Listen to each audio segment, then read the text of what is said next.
Hello everybody, welcome to the English class session 12. Now we are going to talk about there is and there are. Usamos el there is and there are cuando queremos hacer mención de cuántos objetos hay en ese lugar, ya sea en un lugar específico o en un sitio. Usamos el there is for singular, para las cosas singulares. Y el there are usamos para plural, para las cosas plurales. Por ejemplo, en there is a man standing outside. Ahí hay un hombre que está parado afuera. There a big tree in the middle of the garden. Ahí hay un gran árbol en el medio del jardín. Entonces, utilizamos el there más el is. Mi verbo to be en singular. Eso es siempre y cuando mis oraciones son positivas. Si mis oraciones fueran de pregunta, se estructura de la siguiente manera. Is there anyone in your house? ¿Hay alguien en tu casa? Anyone. Alguien. Puede ser ella o puede ser él, pero no deja de ser una sola persona. Is there a problem with my presentation? ¿Hay algún problema con mi presentación? Igualito. Problem es singular. ¿Cómo sería en el caso de negativo? Por ejemplo, there isn't anyone inside the house. No hay nadie dentro de la casa. Entonces, al verbo to be lo vamos a negar. Isn't. Otro ejemplo. There isn't any milk in the fridge. No hay nada de leche en la refrigeradora. De la misma manera, usamos el isn't para negativo. ¿Cómo sería en el caso del are? Es cuando usamos de manera plural. Por ejemplo, there are a lot of people in the mall. Ahí hay un montón de personas en el supermercado. There are many mistakes in your report. Hay muchos errores en tu reporte. Many. ¿Se acuerdan del much y el many? Many usamos cuando son cosas contables. Entonces, mistake, un error, dos errores, tres errores son contables. ¿Cómo es el caso de preguntas? De igual forma, el are pasa adelante, luego viene el there y luego viene mi complemento. Por ejemplo, are there any problems in this arrangement?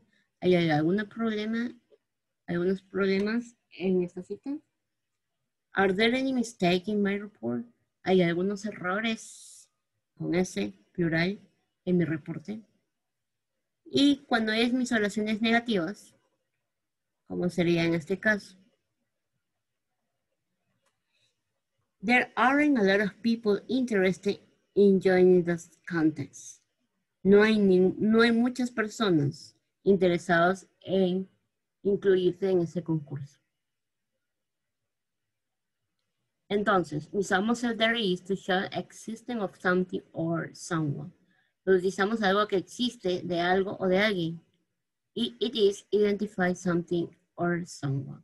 It is identifica algo o alguien. Por ejemplo, there is a book in the table. Ahí hay un libro en la mesa.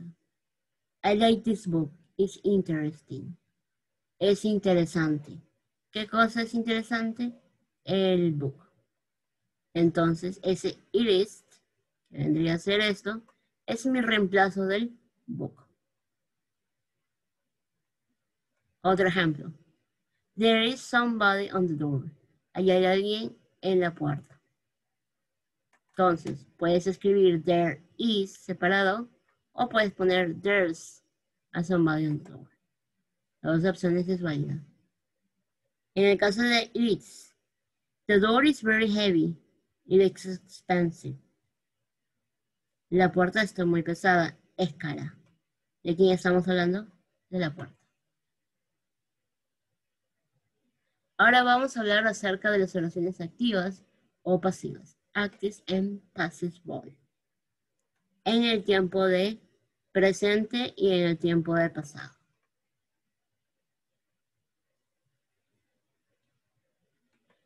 ¿Qué significan los pasivos para empezar? Los pasivos es más que todo cuando el foco no está en lo que hizo la acción. Por ejemplo, vamos a pensar en español primero. Mi oración activa Empecemos por activo. Mi acción activa es cuando al inicio de la oración indica quién hace la acción. Por ejemplo, 2 ladrones fueron a robar al banco de crédito. Los 2 ladrones hicieron la acción. ¿Qué hicieron? Robaron el banco de crédito. En el caso del pasivo, no le doy mucha importancia al quién hace la acción, sino doy énfasis al resultado.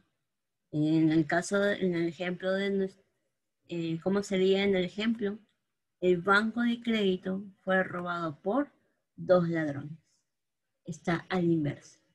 En inglés es exactamente lo mismo. Por ejemplo, una pregunta activa. How do you people create a CAPTCHA? ¿Cómo las personas crearon un CAPTCHA?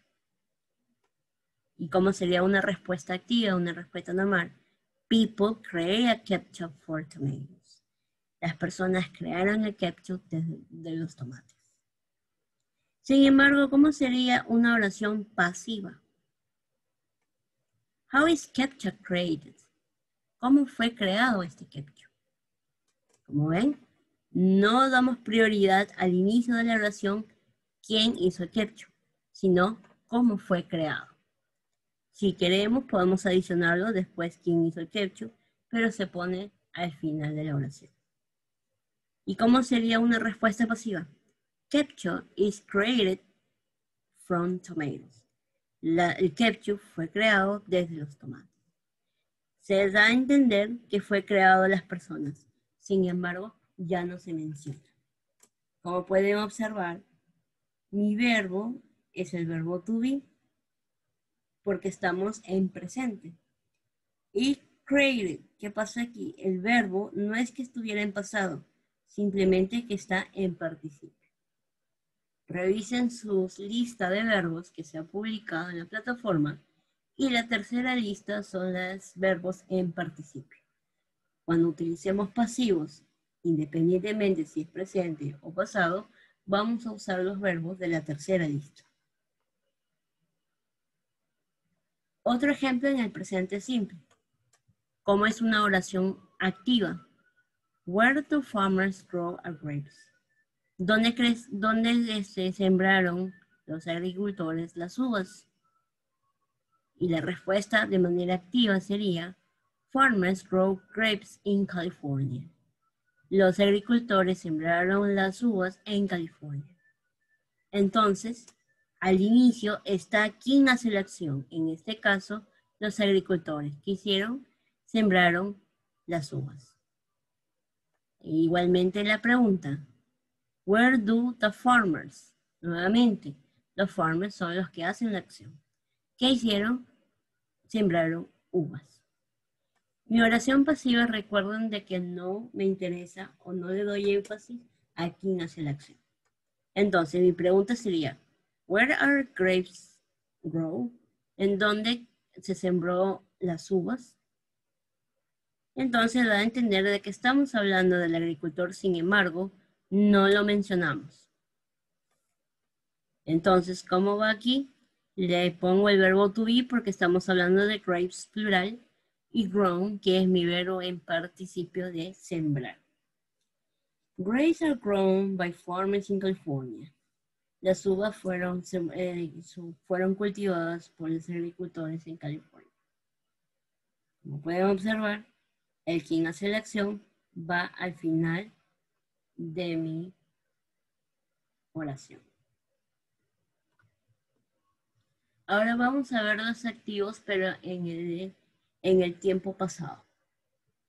Por ejemplo, una oración activa.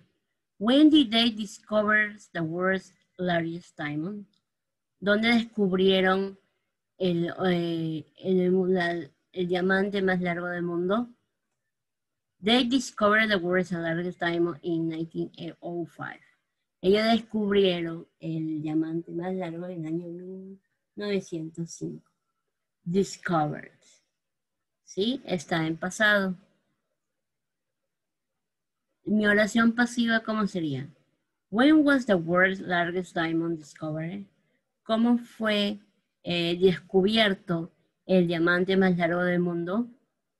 Ya no hacemos énfasis quién lo descubrió, sino qué es lo que fue descubierto.